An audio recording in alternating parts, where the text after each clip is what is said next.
Well, good morning, good people. Mark Holmes here, and as always, I want to say thank you all for watching, commenting, subscribing, and being part of the Joe Blue Sports Report. Without you guys, as well as you ladies, you know that this literally does not work. Hope you're all having a great, finally freaking Friday. The weekend is here. We bust our ass all week long so that way we can enjoy the weekend. And I don't know if you realize this or not, but some of the training camps rookies are already reporting. And by midweek next week, everybody, and I mean everybody, will be in training camp. I don't know about you. I am so sick and tired of this offseason. You know, we've been wanting a drama-free offseason. And of course, my man, Game Time Brian, is pissed off at me because he said I ruined it because I started talking about how the Cowboys offseason has been boring. See, look at it. Just think about the Cowboys offseason. It's been boring. And he said that I screwed it up because now, of course, we're talking about Zach Martin possibly holding out. Possibly holding out because he wants a new contract because he's one of the best, if not the best, guard in football. And he's way down the list. So he wants to get his. I can't say I honestly blame him. We have that, and then we have, of course, Catboy, the return of the Cat. Yeah, Catboy, who was apparently lowballing contract offers. I wouldn't lose a whole lot of sleep on this because what always happens with Catboy is he ends up messing it up, he runs to Daddy, and Daddy fixes it. They'll get this stuff worked out soon enough. But here we are. We've had every list in the world. What you're hearing is scraping, paint scraping downstairs. My wife, the stripper, is definitely scraping the steps and things.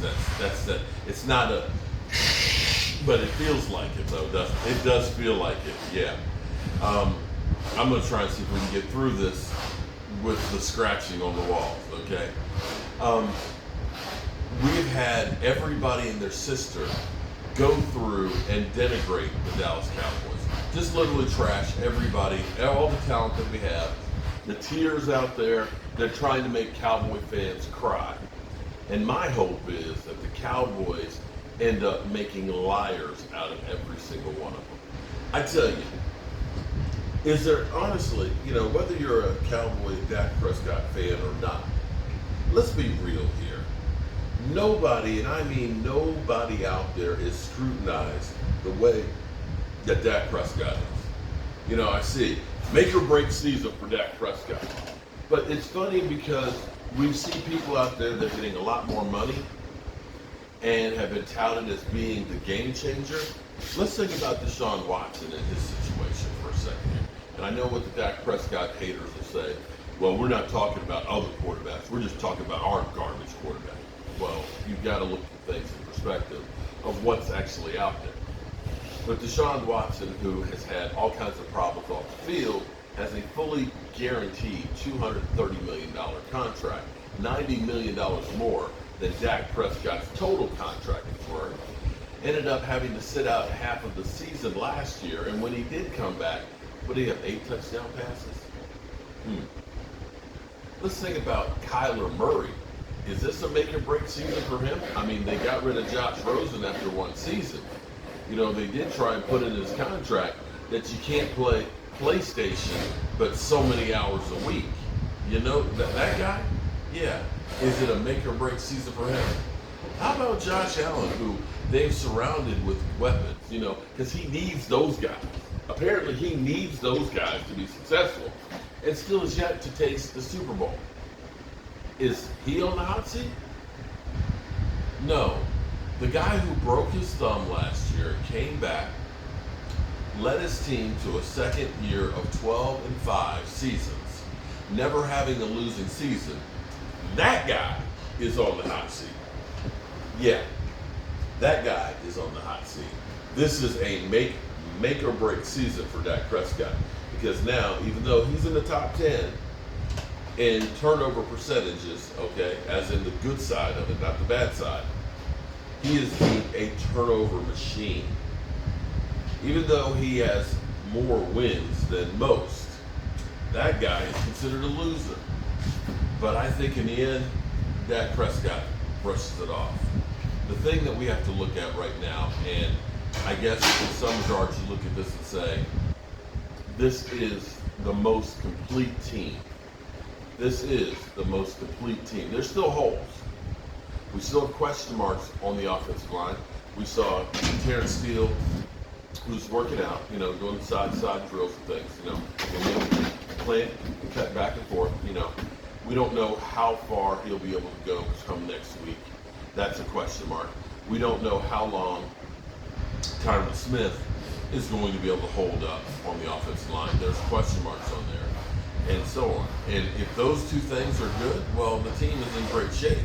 If not, then we've got problems. Wide receivers. You got to look at Brandon Cooks and CD coming on. Hopefully with a healthy Michael Gallup as one of the better wide receiving corps. We have, I was here till 12:30 last night and up at 6 this morning. Running back room, we've got some question marks. We got a young guy, Deuce Vaughn. We got Tony Pollard coming off a broken ankle. And we got Ronald Jones. So we look at that and say, could be good, could be, we don't know.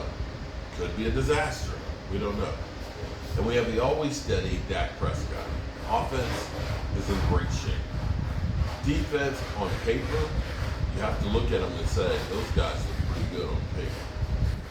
You look at it and say, they should be better at stopping the run. Hankins in there, along with Monty Smith. You look at the safeties, you look at the cornerbacks and adding Stephon Gilmore.